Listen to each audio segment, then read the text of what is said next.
I feel like I could go home. I'm already good. But I got this stuff I got to deal with here. So I already know it, but I've got to get it to you. So I need to get it into your hands today. And I'll reiterate that as they did. Don't forget that immediately after service, look at the person beside you and just ask them a very simple question. Say, where do you serve? It's very simple. Where do you serve? And if they look at you like, I don't really have an answer, then say, after church, I'm going to take you by the hand. We're going to go back there to that table. And we're going to sign up for something. You got the We Church, the Kids Church, all the different ministries, but you also have one that's just ushers and greeters, and it kind of says facilities. And the one that's ushers, greeters, facilities, that's just somebody that says, look, I don't do kids. But I do want to do something. And it may be helping with us finishing the building. It may be you're good driving a tractor. You know what? I need limbs picked up all over the yard, and we got to get ready for camp and different things like that. If you like driving a tractor, now, I didn't say that you just liked driving a tractor, because that means that I like it, but I don't know how. But if you know how to drive and you would like to come say, man, I'd love to come spend a day, get the burn pile going, start cleaning up. Hey, that's a ministry. And everything you do allows us to do something different. Otherwise, we have to do it. We have to just all get in here and do everything. And that's not how our church needs to function. We're just at a point where everybody together makes it good. So sign up and be a part of that. Okay, so this is the last sermon. I could go some more, but look at the person beside you and say, he's quitting here. As we've walked through this 2 months of trust, can I be trusted? And we first started off with, can I trust God? Can I trust God in the unknown? Can I trust God in my attitude like this morning? That's part of that. Can I trust God? Can I trust God when I don't know? And can I raise my hands anyway? And can I declare it done? Can I, in anticipation and excitement, can I trust God? I know this all sounds so simple, but we use it every single time we're going through something. Can I trust God? Or do I need to trust somebody else? Do I need to trust a psychiatrist or a doctor? Or do I need to trust my mom or trust somebody on Facebook that gave me a good idea? Who do I need to trust? And then secondly, when I say, I trust you, God, can God turn around and look at me and say, and I trust you too? Just like when we took up the offering, can God trust me? See, that relationship never ends. And it either is shrinking every day or it's growing every day. But it's never neutral. It's either shrinking because I'm turned towards something else, or it's growing because, God, I'm constantly growing in you and watching you do what I never thought possible. Now, last week, we went to the last part, and we said, so that the world might see. And we went through Matthew and covered a good bit of that. And so go with me in your Bibles this morning. Let's start at John 13, because we only got to 1 point. I've still got to bring 3 more points today. And the first point was simply this, is that serving is how trustworthy people lead. That serving is how trustworthy people lead. This is just consistent in the Bible. And we went through several scriptures, and I'm not going to go through that. And we use this quote simply, what you help to make happen in others' lives, God always makes happen in yours. This is the way it works. When we say, I am going to be an example, I'm going to live my life first as an example, then it always opens the door for God to bless us in the areas we want blessings. It's how God builds this trust. Now, I'm going to bring one more story in this to kind of reiterate this and to make this point. So go with me to John, the 13th chapter, and beginning at verse 6 through 9, here's what happens. Jesus, the Bible says, after eating, takes a towel, and we know the story, and he puts the towel over his shoulder, he gets down, and he begins to wash the disciples' feet. Now, I know, we have in our mind, I know we wash people's feet. That's symbolic of us caring for people. But I want you to notice how Jesus says this and how important this is. He came to Simon Peter, who said to him, Lord, are you going to wash my feet? Jesus replied, you do not realize what I'm doing. I just told you that when you make it happen for other people, God makes it happen for you. See, Jesus has an understanding that you think I'm just washing feet. I'm just having to embarrass myself. I'm just having to look dumb. No. This example that you're setting is releasing God. And Jesus says, before I go to the cross and God releases the glory He's going to release on me, I first have to be the person I'm supposed to be to you. Listen how He says this. You do not realize now what I'm doing, but later you will understand it. No, said Peter, you shall not wash my feet. Jesus answered, unless I wash you, you have no part with me. In other words, if you can't learn what I'm fixing to teach you, you cannot be part of who I am. If you say, I can love the Lord without serving, no, you can't. Let me just go ahead and save you the time, the energy of coming to church.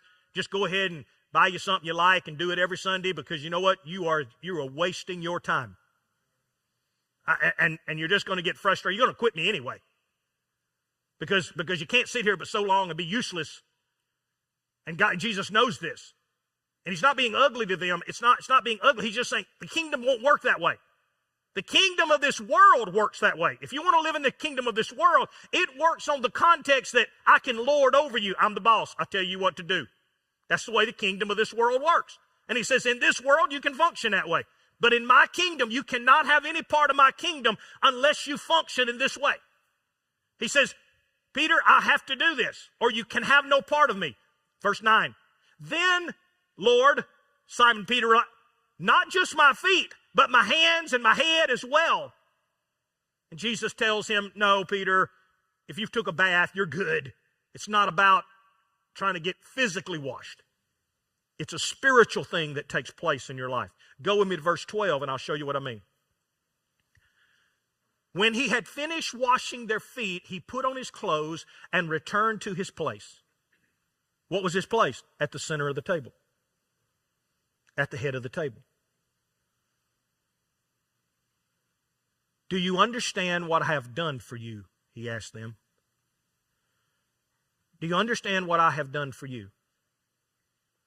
You call me teacher and Lord, and rightly so, for that is what I am. Now that I, your Lord and teacher, have washed your feet, you also should wash one another's feet. I have set an example for you.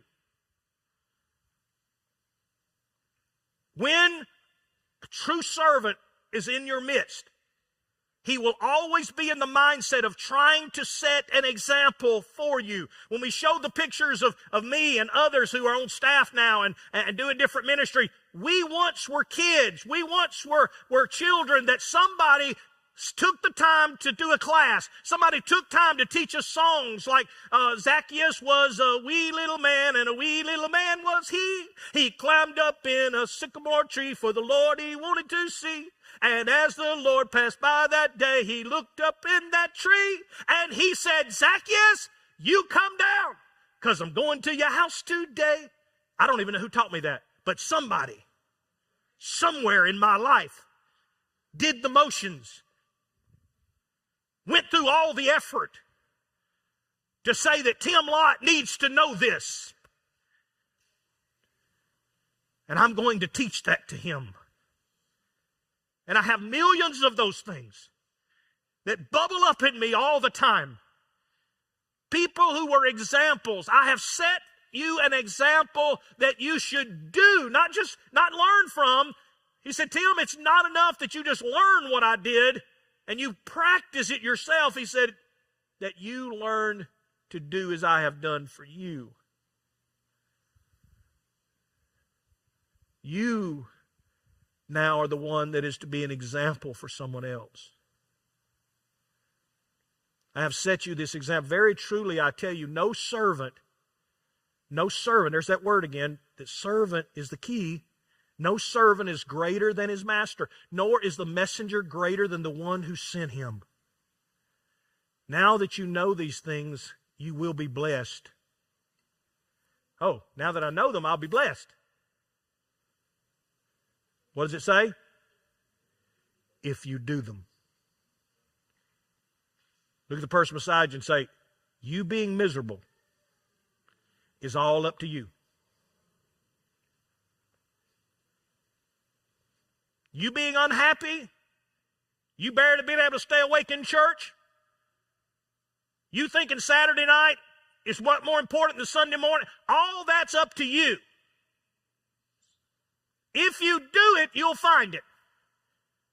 If you just know it but don't do it, it'll just frustrate you. I'll catch you in Walmart next week, and I'll get that same phrase. Oh, I know, Brother Lord, I was planning to be there, and I'm sorry, but you'll see me Sunday. I'm like,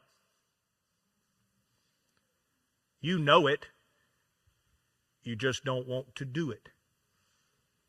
And Jesus told him, he said, listen, guys, I'm not being ugly to you. He said, I've done this to set an example, and I'm not trying to be ugly. If there was another way in the kingdom to work it, I would tell you, but there's no other way. In this world, yes, all I got to do is be the richest, the biggest. I can tell everybody what to do. I can tell, man, that's the way this world works. But in the kingdom, it doesn't work that way. Whoever's going to be the biggest has to be your servant. And whoever wants to be the greatest has to be your slave. And that's the kingdom. And so Jesus says this to them and teaches this to them. Let me give you number 2. Not only serving is how trustworthy people lead, but listen to me, being this example is how trustworthy people lead. We've used the story of Moses several times, but go back with me to Numbers chapter 12, verses 7 through 8. Numbers chapter 12, verses 7 through 8. This is what it says. But this is not true of my servant Moses. Notice how he first starts out. This is not true of my servant Moses. He is faithful in all my... He is the most faithful person. In other words, he is the one that is the best example. He is a servant who is my best example of anybody I have in the whole world. What qualifies Moses is these two things. It's this understanding. Listen to verse 8. With him I can speak. Some of you in this room, you may tell you why you have to ask me what you need to do. Let me tell you why you have to have his counseling session or whatever with me. It's because God can't talk to you face to face.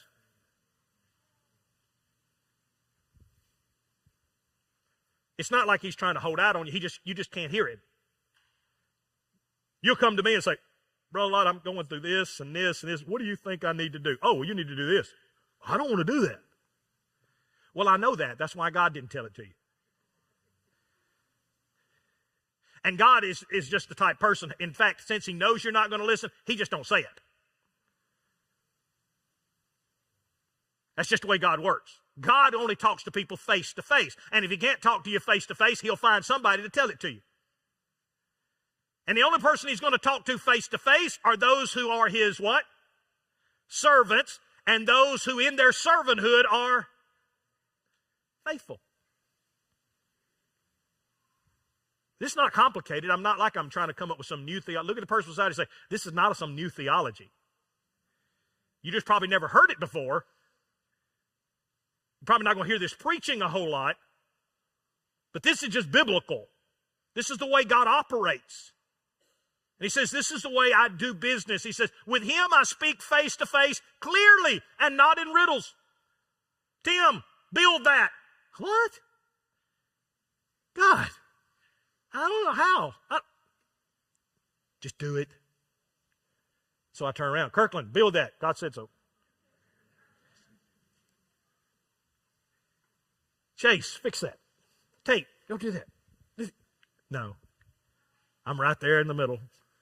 Like, we got to get this done. Why? Why we got to do this? God said so. God said so. And we can't go no further until we do what God said so last. He said, I speak with him face to face clearly and not in riddles. He sees the form of the Lord. Why then were you not afraid to speak against my servant? See, my protection, this is good.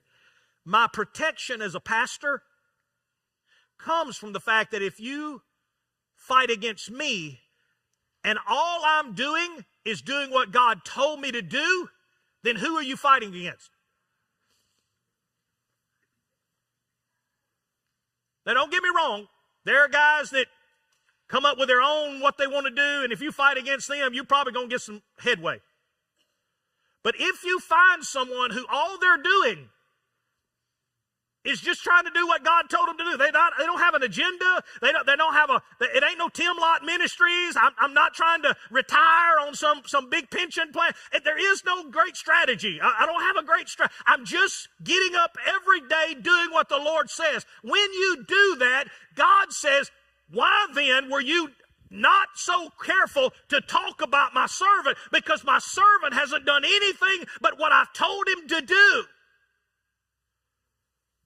Your confidence comes from the fact that face to face, God told me to do this. And I did it. Now my mom's mad at me. My dad's mad at me. Some of you were like that. Nobody in your family was saved. Just heathens and tore up from the floor up. And you got saved. You started bringing that Jesus into their house. You started bringing that, reading scriptures to them and praying for them and doing all that. And man, they were so sick of you and stopped inviting you to stuff and everything. Do you understand? Your confidence comes from the fact that they're not mad at me. They're just mad because I'm doing what God told me to do. Your confidence comes because it's not your plan. It's not your strategy. Go with me to Acts 7, verses 20 through 25, and I'll show it to you this way. Here's how Acts writes about this, Dr. Luke. At that time, Moses was born, and he was no ordinary child. For 3 months, in other words, no ordinary child, he had a call on his life. For 3 months, he was cared for by his family. When he was placed outside of Pharaoh's daughter, took him and brought him up as her own son. Moses was educated in all the wisdom of the Egyptians and was powerful in what? In speech and action. But I thought he stuttered. I thought he had, when he was 80. But when he was 40, he was a bad man. When he was 40, he could do what he wanted to do and was strong enough to do it. We know it because he kills an Egyptian soldier. He just kills him. Like, dude, you can't fight me. Buries him in the sand. When Moses was 40 years old, he decided to visit his own people, the Israelites. He saw one of them being mistreated by the Egyptians, so he went to his defense and avenged him by killing the Egyptian. Moses thought. Look at the person beside you, say he thought. Biggest mistake you ever make is when you start to look at somebody and say, Pastor Lott, I thought. Yep, that's where it went wrong. I was just trying. Yeah, when you were just trying. I figured your world will always come upside down. And you walk out from under the protection that God has the moment you think. You reckoned. I decided. I figured. Anytime you do that, you're walking out from under the covering, and Moses does. Moses thought that his own people would realize that God was using him to rescue them, but they did not. We know the story. Think about all that Moses was giving up. Think of all that he went through, all of this. Let me give you a quote here for number 2. Being an example is how trustworthy people lead. It's how Moses had to learn to lead. So later when he's 80, he's not as strong, he's not as mighty, but you know what he is now? He's trustworthy. He's faithful. He's a servant. God says, I can use that. When you're full of yourself and you got all these ideas and you're strong and you can do it yourself, I don't need you. The most overlooked quality of a servant, of being an example or a leader, is courage. Remember when Moses is 80 years old now and God shows up at a burning bush. And God says, I want you to go back to Egypt now. Now, we're fixing to go get those people. Remember, you wanted to get them people out. We're going to go get them out. And what does Moses say? No. I can't do it. I'm not able anymore. You don't understand. I'm not strong. I can't talk anymore. And God says, good. Because the only thing that it requires now, Moses, is courage. The only thing it requires is courage. Do it scared. Do it not seeing the end. Do it with your knees knocking. It was some of the greatest revelation when I figured this out, because I used to think, well, if it don't feel right and it ain't easy, it must not be God. So I'm just going to sit here and wait until all the things get lined up and everything is perfect. Then I'm going to serve the Lord. Wrong. I said, God, I'm scared. Good. No, God, that's not good. I don't want to be scared. He said, it's good to be scared. That means you know you can't do it. It means you know you can't make it happen. But the question is, are you going to do it anyway? We pick on Thomas all the time, and we make it sound like Thomas is this bad, he's this horrible. But let me tell you something. Jesus picked Thomas. And we like to give him this nickname, Doubting Thomas. Let me tell you how doubting Thomas was. Doubting Thomas was so doubting that when Jesus said, let's go back and get Lazarus and raise him from the dead, oh, doubting Thomas, he said, let us go also and die with him. Let me tell you something. Some of you couldn't measure up to a doubting Thomas. At least doubting Thomas could do it scared. At least doubting Thomas could do it knowing and thinking I'm going to die anyway, so I just go ahead and die with him. I done gone this far. I done trusted him this far. I would rather be a doubting Thomas than some of you sitting in your chair. At least he could get up scared and do it. Some of you are scared and frozen.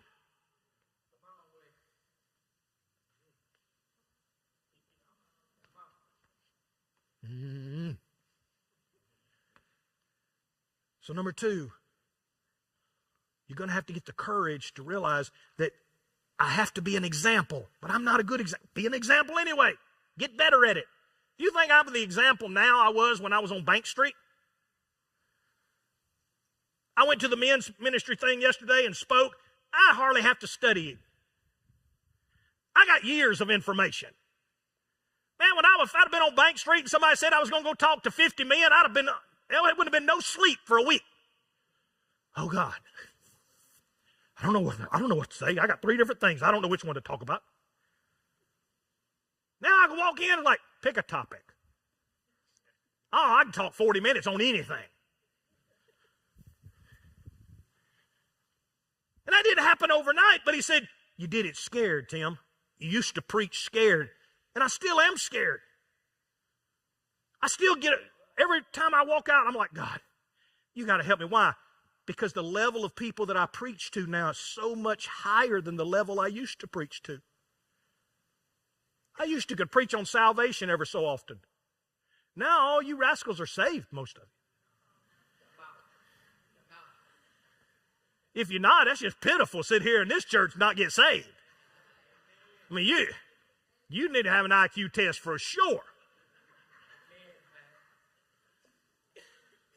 But when they come into here, they're like, boy, Pastor Lott last week, that was good. All you got to do next week, Pastor, is preach one a little better than that one. I'm like, that's it. You keep raising that bar over 30 years, let me tell you, that bar gets really, really high. People walk out the back door. That wasn't his good stuff right there. That's just pretty bad. I don't think he even studied last week. And I go home like, I quit. Yeah, it's okay. Be an example. Do it scared. Mess it up. Make mistakes. Nobody cares. Run a tractor into a building. Who cares? We'll figure it out. Don't run a tractor into a building.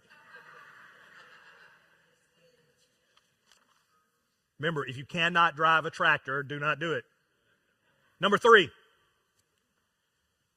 The third thing is, in humility is how trustworthy people lead. I have to be a servant. I have to have this servant heart. I have to be an example. And then I also have to do it in humility, laughing, enjoying it, making mistakes. Have fun in the journey. Don't let the devil pressure you and make you think, I got to be all of that. Go back to Numbers with me, chapter 12 and verse 3. Here's what else it says about this Moses. Chapter 12 and verse 3. Now Moses was very humble. Humility. More humble than anyone else on the face of the... So Moses is scared. He's humble. He's a servant. He's faithful. And God's like, good. Now, humility does not mean walk around like, oh, I'm no good, that's not, we've talked about this. I don't have time to teach all that again. But humility is just being who you are. Moses is saying, I'm an 80-year-old man that stutters, and I can't do this. God says, yes, you can. But I appreciate you seeing yourself for who you are. When I stand up here every week, I'm not trying to beat myself up when I tell you I was a D student or I was this or I'm not the smartest in the room. Or I'm not trying to make myself lowly. That's just a fact. I'm left-handed. You can't even hardly read anything I write. I write. I mean, I can beat myself up. And it's not like I'm a horrible person. No, I'm a bad man. But there's a lot of things about me that just ain't no good. And that's humility. There's things I can look at you. If your car breaks down, I'll just keep driving on by you and wave. Because you know what? I got no tools in my car to fix it, and you do not want me looking under the hood. There's some of you don't know nothing about a car, but if somebody raised the hood, you'd stick your head over. Well, yeah, I think you need that right there. Well, what is that? I don't know, but it looked like that's loose. Some of y'all just have some humility. You know, I don't even know what that is. I don't know how that works. And cars now come with engines sideways. I sure don't know what to do with a sideways engine. You can't even find it. Batteries put in the trunk now. I don't know what you do with all these cars. I can humbly say, don't call me. Now, if you want me to lay my hands on your car and pray that God heals it real quick, I can do that. I can believe in miracles. I am a miracle believing man. But don't tell me to grab a wrench. Humility, go to Philippians 2, and I love how Paul says this. Philippians 2, verses 1 through 8. And I put all this in here because I just couldn't cut any of it out. It's one of the most beautiful, if you want to mark this in your Bible, the most beautiful statements about humility you'll ever read. Here's what Paul says. Therefore, if you have any encouragement from being united with Christ, if any comfort from his love, if any common sharing in the Spirit. And he says, what's he saying? Take courage. Take courage. If you got any Jesus in you, if you got any spark, if you got any of this, then take courage, build it and use it. If any common sharing of the Spirit, if any tenderness and compassion, then make my joy complete by being like-minded, having the same love, being one in spirit and one mind. Do nothing out of selfish ambition or vain conceit. Rather, in humility, value others equal to yourselves.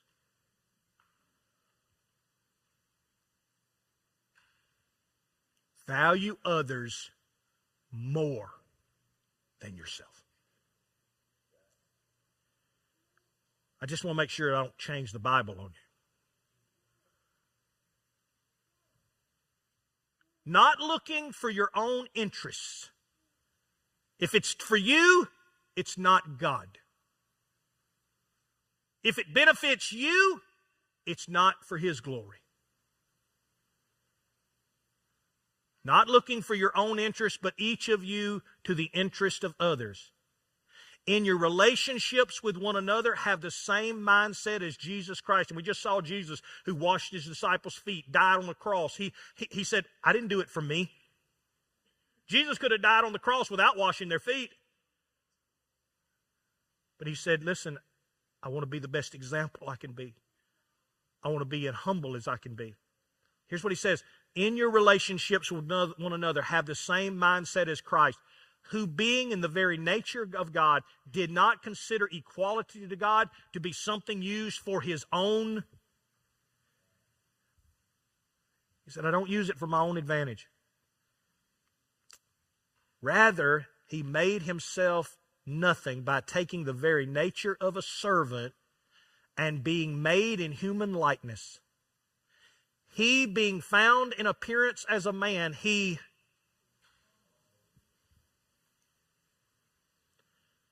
is not natural. It is not easy. It is hard to know you are here and yet to step down and reach somebody who's here and to make them feel more important than you. And being found in the appearance of a man, he humbled himself, by becoming obedient to the death, even the death of the cross. Let me give you a quote about humility. C.S. Lewis said it best. Humility is not thinking less of yourself. You can write this down if you want. Maybe I already have it. I don't know. Humility is not thinking less of yourself. That's not what I'm asking you to do. Oh, you need to be humble. Think less. That's not what it is. It's not thinking less of yourself. It's thinking of yourself less. When you get up in the morning, well, what do I want to do? What would I need? What do I want? It's thinking of yourself less. Number 4. So if I have this mindset that I have humility, I'm an example, I'm serving, the number 4 is this, that with compassion is how trustworthy people lead. With compassion. Do you have compassion? Go with me to Ephesians chapter 31, or chapter 4, verse 31 and 32. Here's what it says.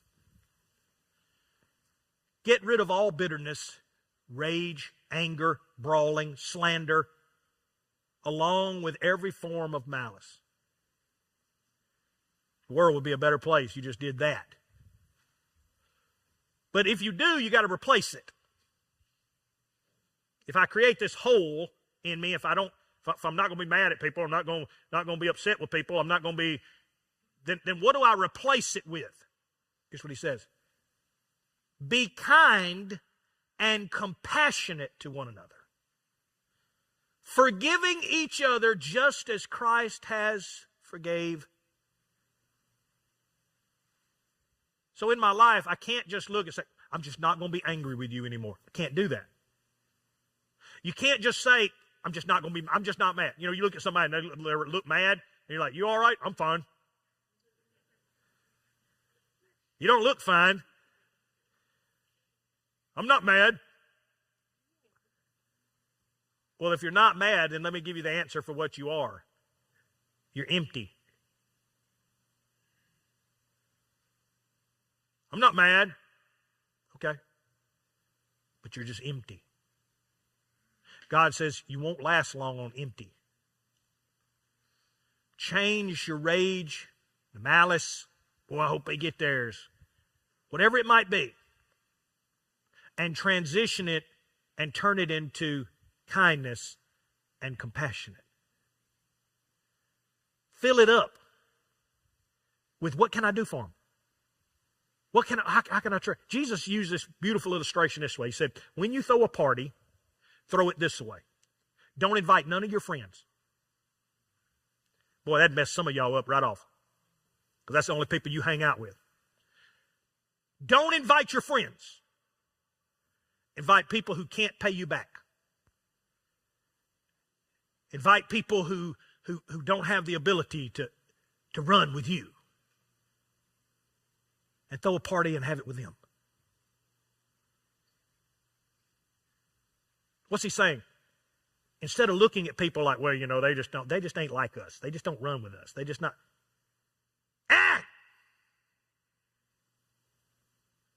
Empty it out. And then fill it up with compassion. Fill it up with thinking of somebody else more than you. And watch how your life blossoms. Watch how your life explodes. And it might even change that frown on your face that you carry around most of the time, like somebody's trying to steal money out of your back pocket. Numbers 12 and 13, it says about Moses this way right here.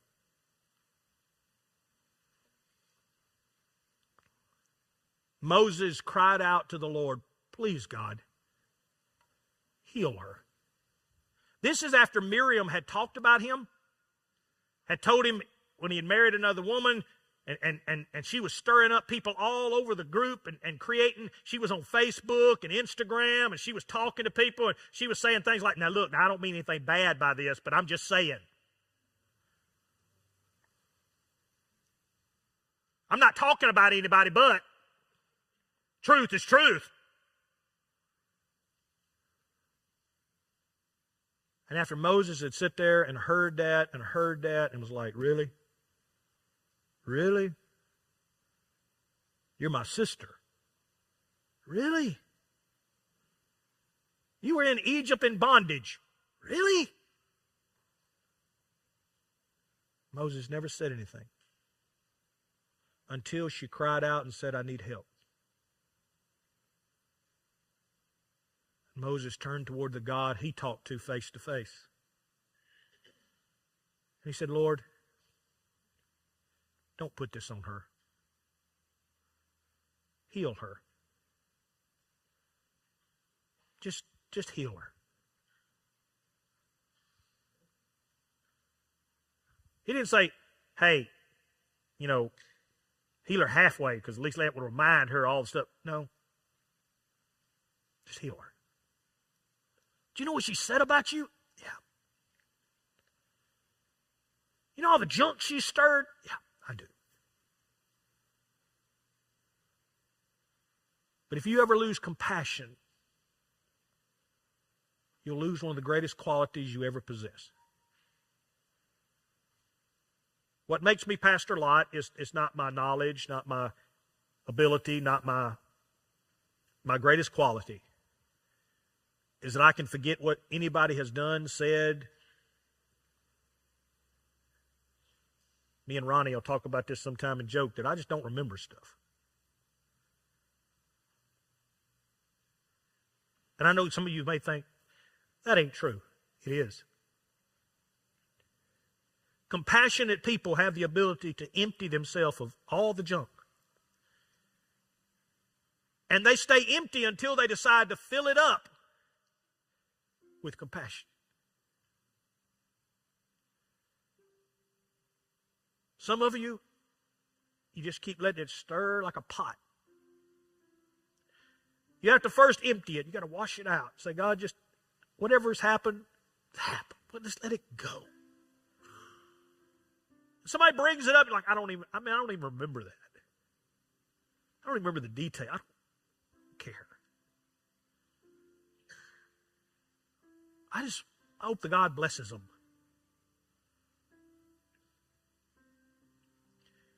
I'll give you a story. There's a guy in my church years ago. In fact, he was on our pastor's council years ago, back in the old building. Good friend, still is. There was some situations that we got sideways on. Nothing, just family stuff, and sometimes I get caught in the middle of stuff. He met with me one day, and we're leaving. I'm like, I understand. I love you. We'd had a lot of great memories together. I had talked with other people who knew him, and through the years, hey, I'm praying. Hey, I know he's got you in his life right now. I'm praying. I get a phone call one day, a while back, a few weeks ago. said, hey, this is so-and-so. I'm like, man, good to hear from you. I was asking him the stuff he was doing. I said, are you still doing this? Yeah. I said, man, it's good to hear. He said, if there's anything between us, I want you to know that I said, man, you have been my friend and will always be my friend. And on the other end of the line, I could hear him begin to say, well, I just wanted you to know me and my family are back in church. And God just told me to call you and make sure we're good. I said, brother, we're good. We were never bad. Was there any times where maybe that was something raised up in me like, oh, sure. But I learned real quick, you need to wash that stuff out so you can fill it with compassion, because you never know what's coming around the curve.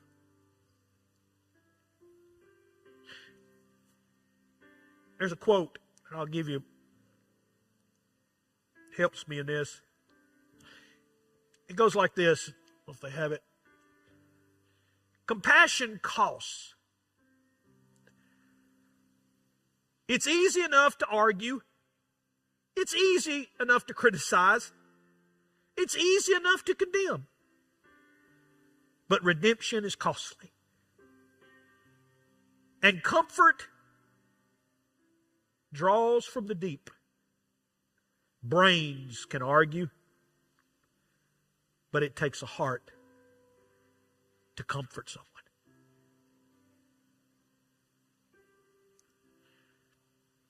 As we close this series, God wants to know, can He trust you?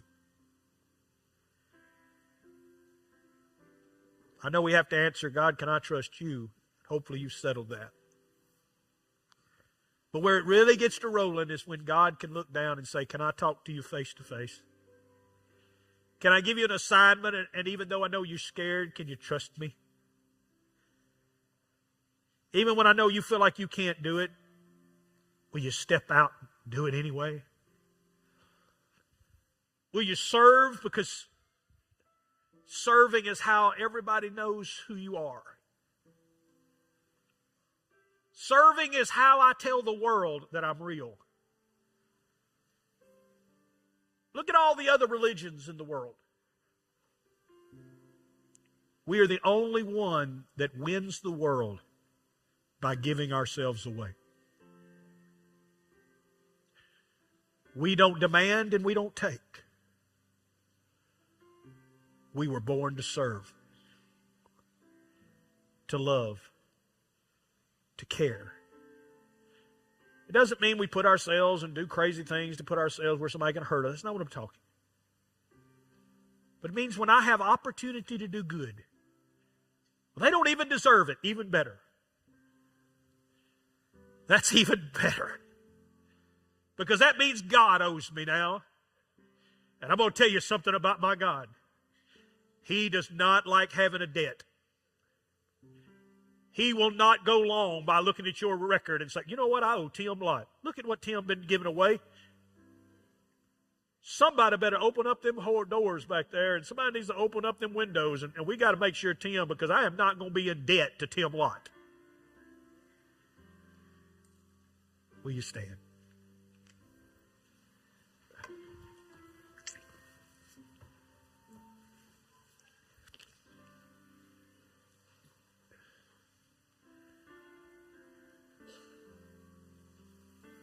I was looking at those pictures this morning of all them kids. Just kids.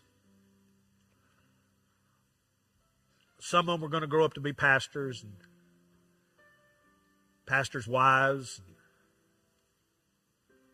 Some of them are going to grow up to teach your kids.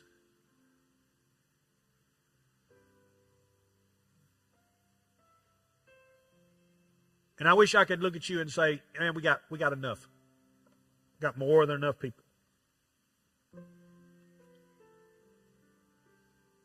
But for the world to see who we really are, it's going to take every one of us serving. You say, Pastor, what are you asking? Do something once every month. When somebody looks at you and says, what do you do? Hey, once a month I do check-in at this. Once a month I do the games for them. Once a month I'm a greeter. Once a month, just do something once a month. Well, I won't get to sit in my chair and enjoy you preaching. Yeah, it's a tough life. I'll cry you a river one day while I'm preaching and serving. Our church is at a place where it's either going to take all of us to win the next part of this harvest. We see people coming in every week. Or we're just going to sit and watch them come in and leave, and we're not going to be compassionate or humble. And we're going to say to God, God, I don't serve. I want us to be people God can look at and talk face to face. Not just me, but every one of us. The beauty of the Christian life is you don't have to have me to talk to God. You don't have to have me to hear His voice. But if you're a servant, and if you're faithful, He talks real clear.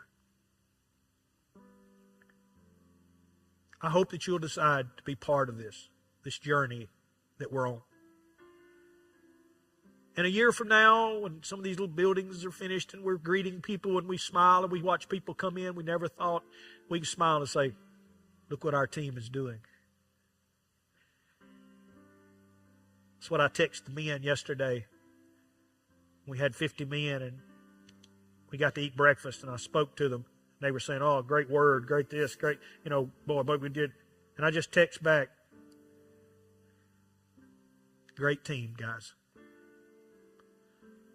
I'm so blessed to be part of a great team. There are no big I's and little U's. There's just a harvest. Look at the person beside you and say, tag, you're it. You're not the kid anymore. You're not the one they sign in and put a sticker on the back of your shirt. It's time to serve. It's time to pick a harvest. Will you pray with me, Father? Thank you. Thank you for today, your presence in this early part. Thank you for the healings and the miracles. I believe that, God, there'll be phone calls from people we're praying for, that, God, we were praying we'd hear from them and have a conversation. God, I believe for breakthrough, even among my own family, my kids. And, God, I'm praying for them right now that, Lord, as they go through this journey and they're fighting their fight, they're growing, that, God, they too will have a move from you today. You'll walk in the room wherever they are. You'll spend time with them. God, I pray for everything that was requested. And Lord, more than anything, I don't want to just say I trust you, but I want you to look down at all seasons. I want you to look down at these people, us as a people. And I want you to say, I can trust them. Of all the people I have around, I can trust them to love that person that I send, to care for them, to not shun them, but to help them. Father, let us be your hands, your feet, your voice in this part of the world and wherever else you take us. In Jesus' name, amen.